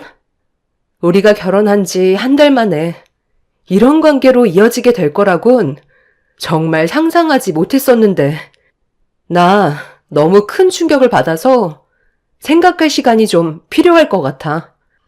지금 상태로는 당신 말도 못 믿겠어. 나는 저녁 생각 없으니까 오늘은 당신 혼자 먹어. 너무 혼란스러워서 아직도 진정이 되지 않아. 남편의 말을 믿을 수가 없었어요. 내연녀가 했던 말과 다른 부분들이 상당히 많아서 모든 걸 신뢰할 수도 없었고 결혼 한 달 만에 이런 일들이 펼쳐져서 너무 혼란스러웠었죠. 당연히 남편의 말을 우선적으로 믿어야 했었지만 내연녀가 보여줬던 사진이 머릿속에서 떠나지 않고 있었습니다. 내연녀의 전화를 받기 전까지는 정말 행복한 결혼 생활을 유지하고 있었는데 한순간에 모든 것들이 무너져 내려 앞으로 어떻게 살아야 할지 너무 막막했었어요. 이런 상황을 부모님께 말씀드리기에도 너무 창피스러워 혼자서 소가리를 하다가 결국 몸살까지 이어지고 말았죠. 남편은 저에게 한결같은 모습을 보여줬지만 그런 남편을 가까이 할 수 없었던 이유는 내연녀가 저에게 했던 말이 머릿속에서 떠나지 않고 있었기 때문에 정신적으로 많이 힘들었었습니다. 저희 집안이 어느 정도 재력이 있어서 저를 선택했다는 그 말을 듣게 된 이후부터 남편을 향한 사랑이 점점 식어가기 시작했어요. 이런 생활들이 계속 이어지게 되자 제가 받고 있던 스트레스가 저를 더욱더 예민하게 만들었고 남편이 무슨 말을 해도 모든 걸 짜증으로 받아치게 되었어요. 신뢰가 깨져버리니 결혼 생활이 무너지기 시작했던 거죠. 그렇게 아무것도 해결되지 않은 상태에서 주말에 남편과 친정집에 잠깐 들리게 됐었는데 그때가 부모님께서 해외여행을 다녀오신 날이었죠. 그래서 저희 부부를 친정으로 부르셨던 거였어요. 여러 가지 선물을 사가지고 오셨는데 평소 같으면 부모님께서 주신 선물을 기분 좋게 받았겠지만 남편과 그런 일이 있고 난 이후 제 감정을 조절할 수가 없었습니다. 여행을 다녀오신 지 몇 시간도 되지 않은 부모님께 걱정 끼쳐드리게 하고 싶지 않아 최대한 억지로 웃으면서 아무렇지도 않은 모습을 보여주려고 노력했어요. 하지만 부모님을 속일 수는 없었는지 단번에 제 얼굴 표정을 보고 무슨 일이 있었다는 걸 알아채셨어요. 엄마는 저를 주방으로 데리고 가시더니 남편과 무슨 안 좋은 일이라도 있었냐고 물어보셨지만 차마 엄마한테 모든 사실을 털어놓고 싶지 않아 입이 떨어지지 않았습니다. 엄마는 침착하게 저를 설득하면서 풀어나가려 했지만 아직 저도 머릿속이 정리가 되지 않았던 터라 제 고민을 꺼내지 않고 있었는데 갑자기 누군가 현관문을 두드렸어요. 상당히 시끄럽게 문을 두드리고 있길래 아빠가 누구시냐고 불편한 목소리로 물어보자 밖에서 남편의 이름을 부르면서 당장 나오라며 난리를 치고 있었습니다. 순간적으로 벌떡 일어난 남편은 저와 저희 부모님 눈치를 보면서 허겁지겁 현관문 쪽으로 달려가 자기가 처리하겠다고 문을 열어 밖으로 나가려는 순간 남편을 밀치고 들어온 사람이 저와 눈을 마주쳤어요. 넘어진 남편은 뭐 하는 짓이냐고 화를 내며 밖으로 내쫓으려 했지만 이미 내연녀는 이성을 잃어버린 상태였죠. 저를 노려보면서 기회를 줬는데 아직까지 아무 소식이 없어 화가 나서 직접 해결하려고 찾아왔다며 무작정 거실로 들어와 버렸어요. 부모님께서는 많이 당황스러우셨는지 남편과 저에게 무슨 일이냐며 물어봤지만 저희 부부는 아무 말도 하지 못하고 있었어요. 저는 어디서부터 설명을 드려야 할지 몰랐었고 남편은 이런 상황을 본인 입으로 설명하기가 싫었던 거죠. 내연녀는 뭐가 그리 당당한지 먼저 입을 열었습니다. 내가 뭐라고 그랬지? 최대한 빨리 영철 씨랑 관계를 정리하라고 했을 텐데. 네가 감히 내 말을 무시해? 분명 후회할 일이 생길 거라고 했었잖아. 지금 이게 뭐 하는 짓이야? 당장 나가지 못해? 너랑 나는 이미 진작에 끝난 사이라고. 남의 가정 파투 내지 말고 네가 이런다고 달라지는 게 있을 것 같아? 달라지는 게 없다고 해도 너 혼자 행복하게 사는 꼴은 내가 볼 수 없지. 당장 이혼해. 이 결혼은 무효라고. 나랑 함께 했던 순간들은 아무것도 아니었던 거야? 송이야, 이게 갑자기 무슨 일이니? 저 여자는 또 누구야? 김서방, 자넨 내 딸 몰래 저 여자를 만나고 있었던 거야? 지금 당장 설명을 해줘야 되겠네. 진작에 정리했던 사람입니다. 저와 더 이상 아무 관계도 아니라고요. 저 여자 말은 전부 다 거짓말이니까 전부 믿지 마세요. 제가 정리할게요. 당신이 조금이라도 미련을 줬으니까 저 여자가 우리 부모님 집에까지 찾아와서 난리를 치는 거 아니야. 나 만나기 전에 어떻게 살아왔길래 이런 상황까지 만들 수 있는 거야? 당신한테 지금 너무 실망해서 우리 관계 더 이상 이어나갈 수 없을 것 같아. 앞으로도 이런 일이 없을 거라는 보장이 없잖아? 나는 당신 말곤 다른 여자 생각해 본 적 없다니까. 더는 이런 일 없도록 철저하게 정리할게. 지금까지 내가 당신한테 보여준 건 전부 진심이었다고. 나 만날 때도 끝까지 거짓말만 하더니 어떻게 결혼한 사람한테도 표정 하나 안 바뀌고 거짓말을 할 수가 있는 거야? 내가 정말 이렇게까지는 안 나오려 했는데 도저히 안 되겠네. 이 사람이 얼마나 쓰레기인지 내가 알려줄게. 결국 그쪽은 영철 씨랑 이혼할 수밖에 없을 거야. 이게 뭔지는 대충 알지? 내 뱃속에 영철 씨 아이가 자라고 있어. 얼마 전에 몸이 이상해서 산부인과에 가보니까 임신 7주라고 하던데? 이 말이 뭐를 의미할까? 그쪽을 만나면서도 나와도 계속 만나고 있었다는 얘기야.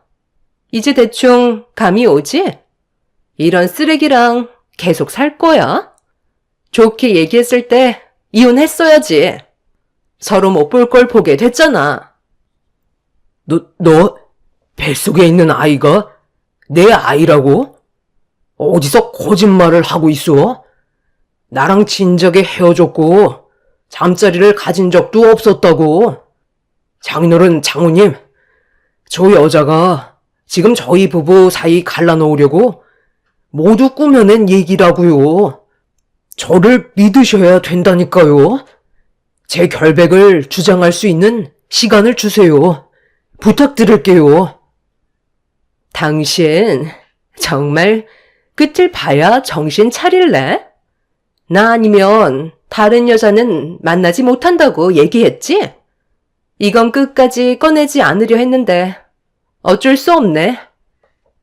내연녀는 가방에서 정체 모를 검은색 작은 물건 하나를 꺼내 들었어요. 그리고 버튼을 누르더니 내연녀와 남편의 대화가 거실에 울려 퍼졌고 저희 가족은 경악을 하고 말았습니다. 내연녀와 남편과 나누었던 대화에서 진짜 남편의 실체를 보게 되었던 거죠. 지금 생각해도 온몸에 소름이 돋을 정도였습니다. 내가 이렇게까지 해야 얼굴을 볼 수 있는 거야?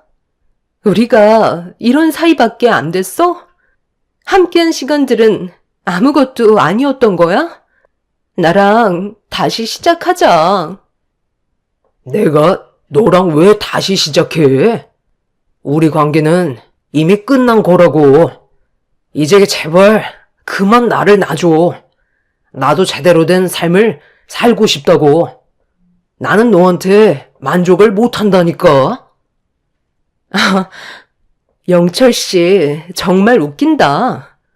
얼마 전에 나랑 만났을 때 그 여자한테 회사에 회식 있다고 거짓말까지 하고 나랑 같이 있었잖아. 나는 영철 씨한테 뭔데? 그냥 잠깐 즐기는 놀잇감인 거야? 결혼을 했으면 정신을 차려야지. 나랑 호텔은 왜 간 건데? 아직까지 마음속에 정리가 되지 않았으니까 결정을 내리지 못한 거잖아. 나는 지금 충분히 만족하면서 살고 있어. 저런 집안에 사이로 들어가는 게 쉬운 줄 알아? 재력 있는 집안에서 대우받으며 살고 있는데 네가 계속 나한테 매달리니까 하도 불쌍해서 한번 잠자리를 가져준 거고 나는 너한테 아무 감정을 느끼지 못한다니까. 그리고 너를 만나기 전부터 그 사람과 알고 지낸 사이야. 결혼까지 성사시킬 수 있었던 게 쉬웠는 줄 알아? 너랑 중간에 잠깐 만났던 건 그냥 회포를 풀기 위한 수단이었을 뿐이라고. 구차하게 이러지 말자. 네가 지금의 결혼 생활 순조롭게 이어나갈 수 있을 것 같아? 내가 무슨 수를 써서라도 무조건 이혼시키게 만들 거고 결국 너는 나한테 돌아오게 될 거야. 남편의 이중적인 모습을 녹음기를 통해 듣게 된 저는 입을 다물지 못했고 저희 부모님께서는 상당한 충격을 받으셨는지 소파에 털썩 주저앉으셨어요. 녹음기에서 흘러나온 남편의 진짜 모습이 밝혀지자 아무 말도 하지 못한 채 고개를 떨군 남편은 저를 바라보면서 무릎을 꿇었습니다. 그리고 온갖 병명을 늘어놓았지만 더 이상 아무 말도 제 귀에 들리지 않았고 저는 이혼을 선택할 수밖에 없었어요. 그 사람을 진심으로 사랑했던 저와 다르게 그 사람은 저를 진심으로 사랑한 게 아닌 저희 집안의 재력을 중요시하게 생각하고 있었습니다. 내연녀는 저희 부모님 앞으로 다가가더니 가방에서 서류 봉투 하나를 꺼내 들었어요. 그리곤 자기는 더 이상 필요 없을 것 같다고 얘기하면서 저희 부모님 앞에서 서류 봉투를 뒤집어 안에 있던 내용물을 쏟아내 버렸고 그 안에서는 저에게 보여줬던 내연녀와 남편과의 과거 사진들이 가득 들어 있었어요. 그 사진들을 보게 된 저희 부모님은 엄청난 충격을 받게 되셨는지 혈압으로 뒷목을 잡으셨습니다. 저희 집에 찾아와 진상을 부리는 내연녀의 뺨에 손을 올려 붙이면서 법적인 소송이 들어갈 거라고 얘기했지만 내연녀는 이미 각오하고 있었다는 듯 눈 하나 깜빡거리지 않았어요. 결국 이 일로 인해 양가 집안은 난리가 났고 시부모님께서도 죄송하다면서 몇 번이나 고개를 숙이셨지만 결론은 이혼밖에 없었습니다. 그렇게 전남편과 내연녀를 상대로 위자료 소송을 진행했고 2번 다시 얼굴을 마주하지 않았어요.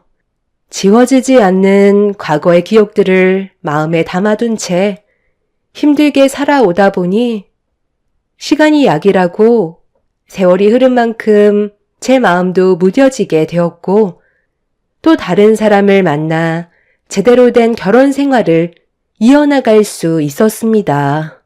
하루하루가 행복했고 과거에 안 좋았던 기억들을 잊어버린 채 살아갈 수 있었어요. 그렇게 현재의 남편과 잘 살아오던 어느 날 시모에게 연락이 왔어요. 시동생 결혼 때문에 상견례를 해야 되는데 와줄 수 있냐고 물어보셨죠. 이미 시댁에서 한 차례 인사까지 드린 상태인 것 같았습니다. 저희가 해외에서 워낙 바쁘게 살아서 한국에 자주 갈 수 있는 상황은 아니었지만 상견례만큼은 꼭 참석하겠다고 약속을 잡은 뒤 저희도 계획을 세우게 되었어요. 남편은 시동생에게 재수 씨 사진 좀 보여달라고 했지만 상견례 때 보라며 사진을 보여주지 않더라고요. 그래서 저희 부부는 예비 동서의 얼굴을 단 한 번도 본 적이 없었습니다.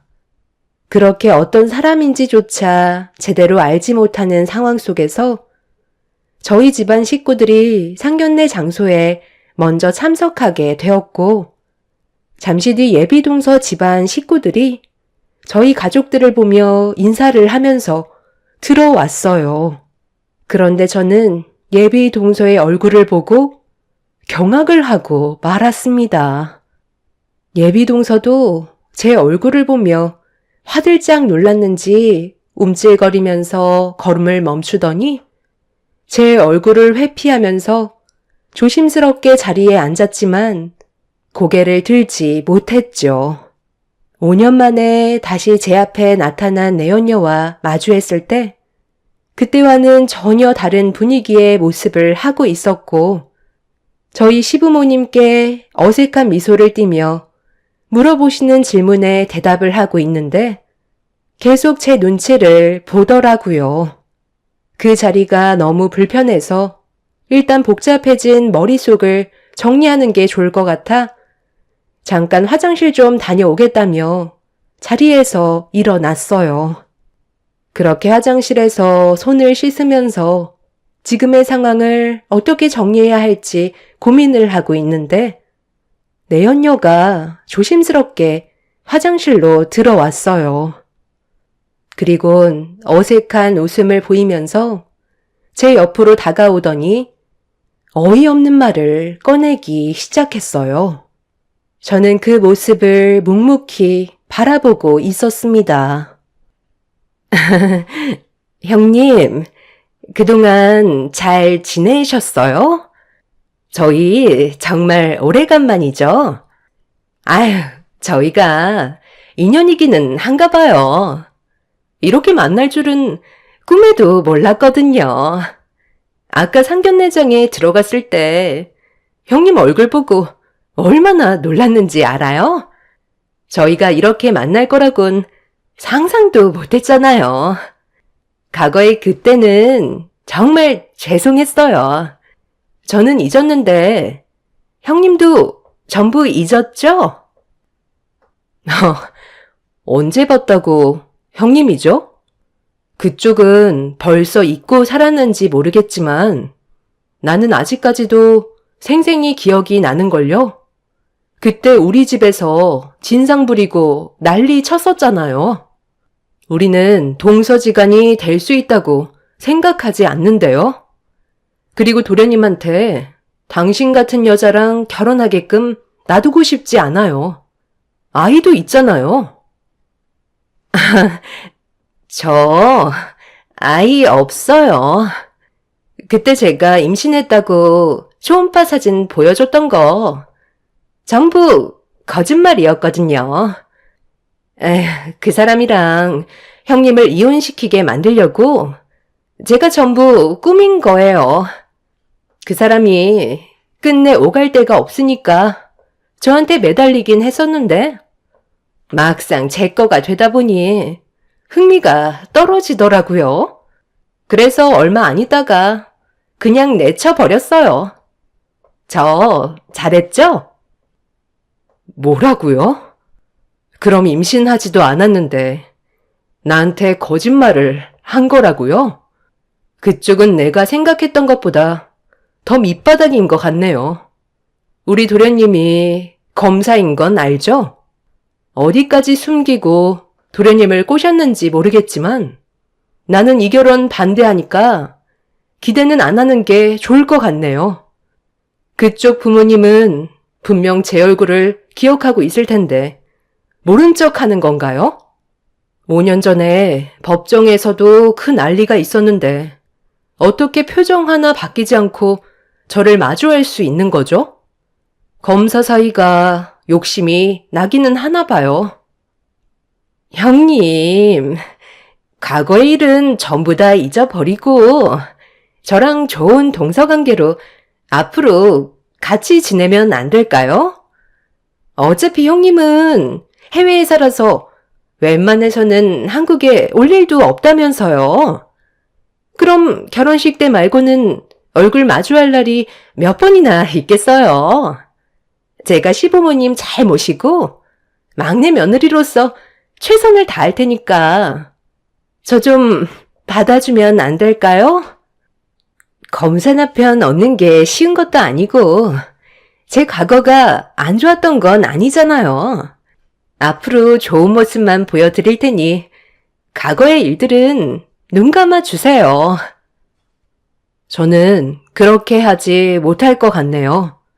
아무리 제가 한국에 자주 오지 못한다고 해도 저희 남편 집안에 그쪽 집안 사람들을 드리고 싶지는 않으니까 여기까지만 하세요. 제 경고를 무시한다면 더 험한 꼴을 볼 수도 있다는 거 새겨 들었으면 좋겠네요. 다시 한번 말하지만 이 결혼 허락할 수 없습니다. 내가 좋게 웃으면서 말하니까 아주 우습지?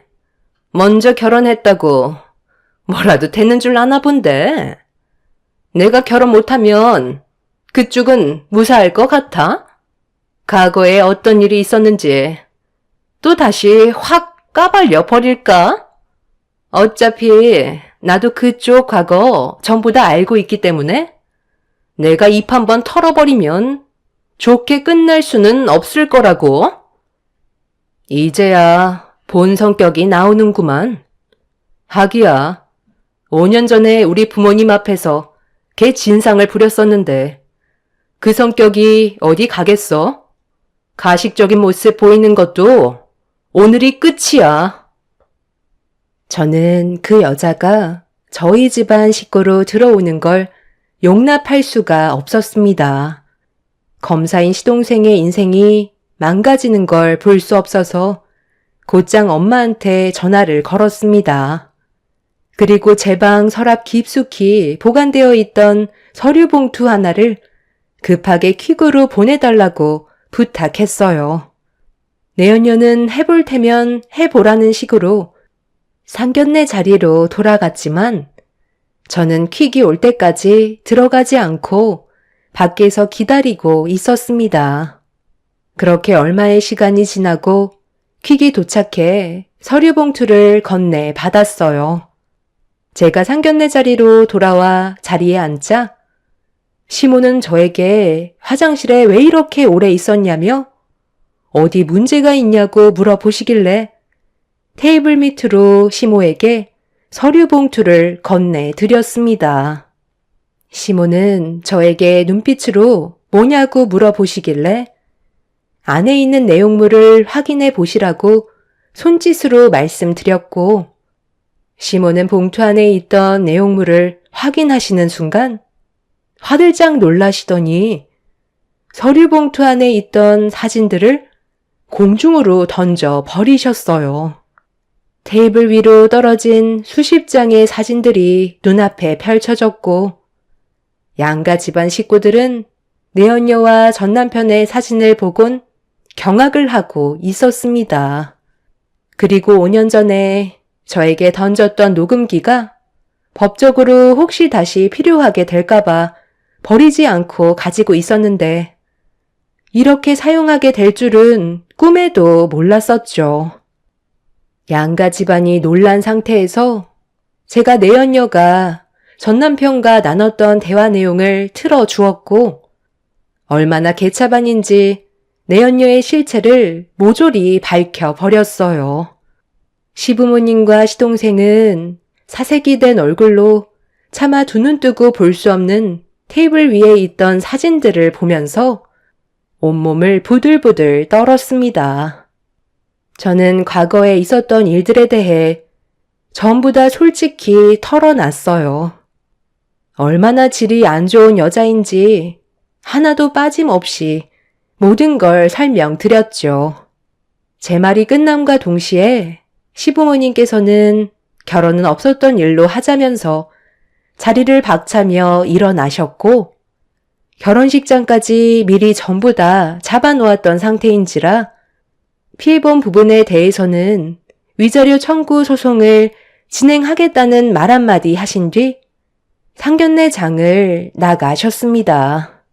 그런데 내연녀가 자기가 원하는 대로 이루어지지 않자 저에게 달려들더니 제 머리채를 붙잡아 버렸고, 저도 내연녀의 머리채를 잡고 뒤흔들어 버렸어요. 본 성격이 나온 내연녀의 모습을 본 시동생은 무력을 행사한 내연녀에게 실망을 많이 했는지 분노를 키우고 말았습니다. 그렇게 한바탕 난리가 난 이후 결국 내연녀의 집안 식구들은 끝내 결혼을 성사시키지 못하게 되었고, 시댁 집안이 손해본 부분에 대해 내연녀 쪽에서 위자료를 보상해야만 했었죠. 사람 앞날 한 치 앞도 모른다고 5년 만에 이렇게 만나게 될 거라곤 정말 상상조차 하지 못했었어요. 내연녀가 저희 집안 며느리로 들어오지 않았다는 것만도 천만다행이라고 생각합니다.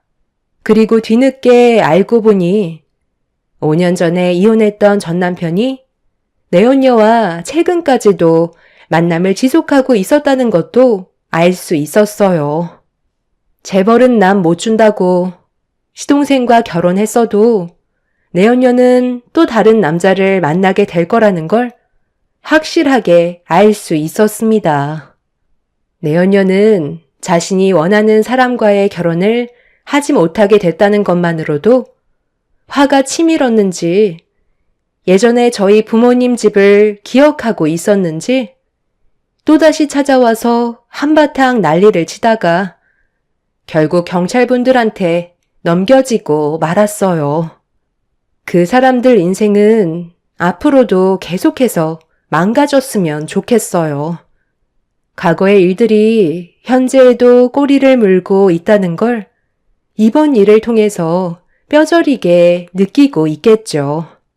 큰일을 막았으니 앞으론 저희 집안에 행복만 가득했으면 좋겠습니다. 여러분들께서도 사람 조심하시길 바랍니다. 한번 잘못 걸리면 끊어내는 게 정말 쉽지 않네요. 제 사연 들어주셔서 감사합니다.